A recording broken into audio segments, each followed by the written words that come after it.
We were the oldest and greatest still living sapient species in the galaxy. At around 1 billion years of existence, we never found a need to name ourselves. Though, of course, if you'd ask other members of my species, they would say we were gods or angels, or being at the absolute pinnacle of science.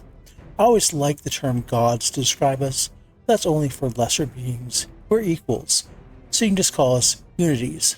That name was chosen for us by our almost absolute harmony.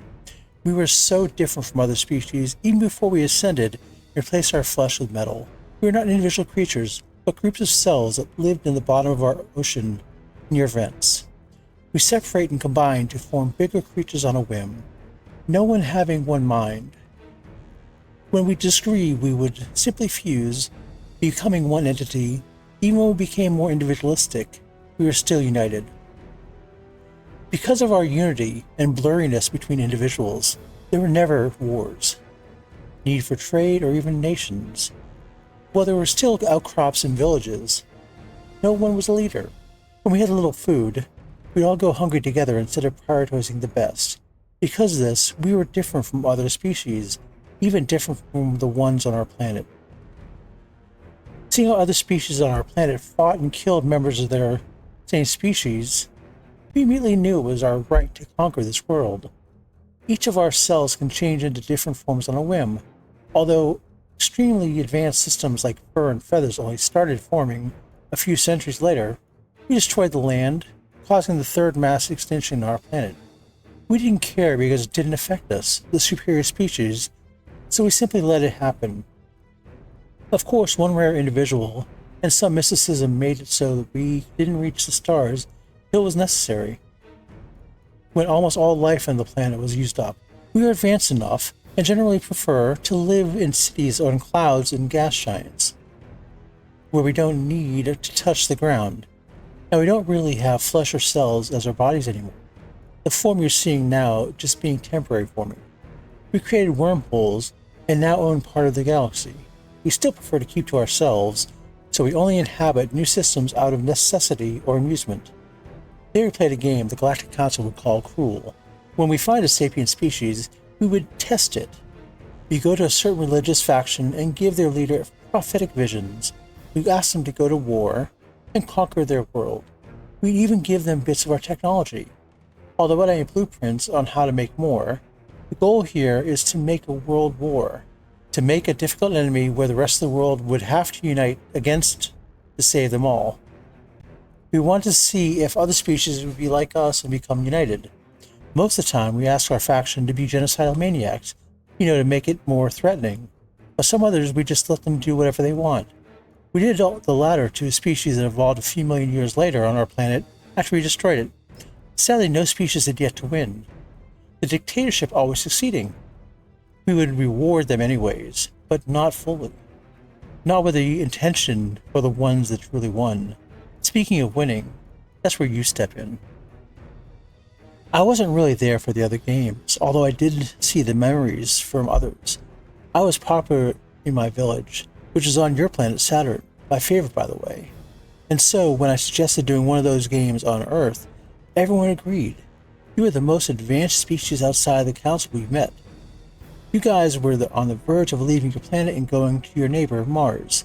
Well, we still could probably do the games when you were interstellar. It was more of a threat when you're all on the same planet.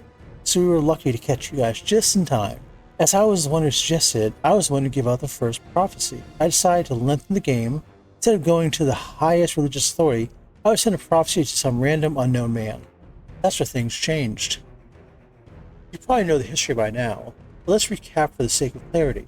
This man, for the first few decades, did a little more than gain a cult following. We gave a few others from the same country the same vision to unite them. Soon his influence became overwhelming. It was to the point he became the leader of his country. Once he gained political power, we blessed him with our physical power. He took over nation after nation. Because of how easy it would have been, we always disabled every time he used nuclear or even hydrogen bombs. We also prevented any spaceships full of people from conquering Mars or their moon. I became interested in you. Very, very interested. I changed my flesh form into a mimicry of you. The one you're seeing now, even identified as a man when I was once genderless. I never liked your guys' ugly faces, so I changed it into something more resembling my true form. When I saw the decades go by and your Fourth World War arose, I knew we had different species from the others. Where other species would fight and argue, you guys began uniting together to fight this much more powerful foe. I wanted to sit back and let you guys win, but the first guy was begging and praying incredibly hard to win. And I decided, this will not be an easy test. I asked for a sacrifice from him, wondering what he would do to please us. There he sacrificed 3 million of his own people.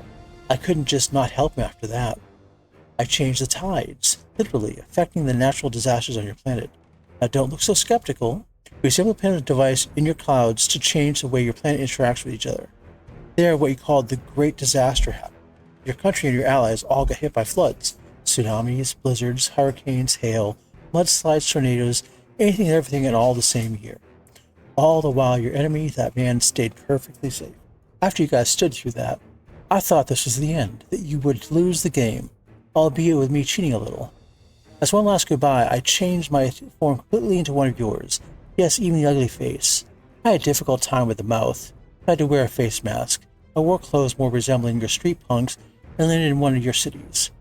The war was still ongoing, surprisingly. The man was starting to become insane. Where before he simply conquered, his empire started to merely kill without reason. I didn't even give him instructions to do that. Oh, how barbaric you guys are. Anyways, I explored your city. It was similar to how ours used to look in the past, made of concrete and going up into the sky. I only saw this in historical memories, so it was mesmerizing. I met a kid, a crying one. It was so strange how that child took my attention. I walked over to her and asked, "How are you?" She looked up and frowned. I didn't say anything more, just sitting down next to her. We were like that for a couple moments. It was so peaceful and so alien. I looked up at the billboard reporting on the war, just staring. There the girl finally spoke up. "My city was destroyed in the war." She whispered oh so quietly, if it weren't for my advanced senses I wouldn't have caught it. Wanting more info, I sighed and nodded.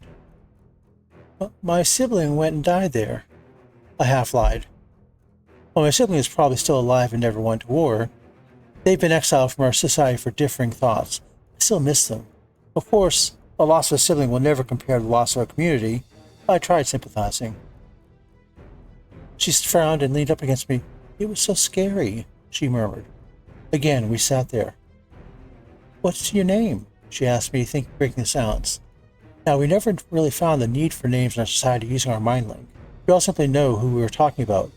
Well, we didn't even really need words to convey anything. Our mind just perfectly synced. No, not human. Humanus. She quirked an eyebrow at me, then giggled. "That's a funny name." I laughed back. Although that wasn't quite something our species usually can do, so it came out strange. She smiled at me. It was so odd to me. To see such joy, even my people, who have all the luxuries possible, never showed joy like that. I wanted to see more. I said I had to leave, and then I found a secluded spot. I went back to my true form and flew into the skies. I still observed her, although on the surface of Saturn. It was so vast to me. Although it was her entire life, I saw her learn, play, eat, sleep, and soon fight. She fought in the same war that killed her community. She died in that same war. A war I caused. But of course, it's not my fault, really, because your people are just barbarians waiting to kill your own people just for some idiot stupid plan. And if it wasn't because of you guys then, sorry. I got heated there. I wasn't able to protect her. She was too small for me to do anything. You can change the weather, stop spaceships, and start wars, but you can't stop something so minor as a single woman's death. But you guys won, despite everything. Your countries all became one, and you guys won. You were the first species to ever win our games, and now you can have the full reward, all our technology, all of our history, the ability to live for millions of years and be sustained by only light. You guys deserve it. You may not be as great or as kind as us, but you did it. Congratulations. Nah. Councilmember Jack of the Human Confederation said. Humanist deflated. What? Now there's a little bit more down in the comments. I guess it's maybe a couple years later. Humanist fell on his hands and knees, looking down at the concrete. Hands and knees. He wasn't supposed to have hands and knees. Not in his permanent form. Jack walked next to him, putting a pack of cigarettes and lighting one up. Guess you know what it's like to lose a community now, huh? Yes, he guessed he now knew what it was like. He had half of his original strength and was not fully human flesh form. And he was done. And he was alone. His species wasn't supposed to be alone. They are all meant to be together, to unite and share one mind.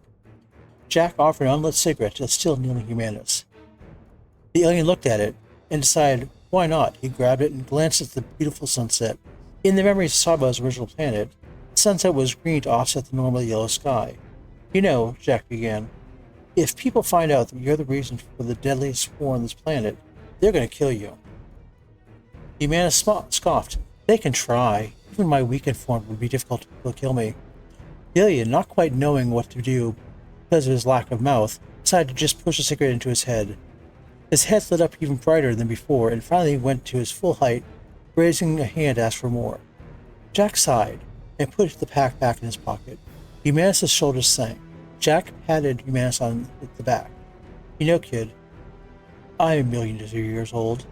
You know, kid, maybe I can help you. You know, get a job. Why? I don't need a home to sleep. I barely need food to survive compared to you guys. Jack shrugged his shoulders. Maybe for fun? Now that you're exiled, you don't get any of your friends to keep you company. So why not kill some time? Humanus thought about it. Maybe just change his form into this more human-looking one and kill some time. Perhaps I'll agree. Perhaps. Jack smiled. Nice to hear.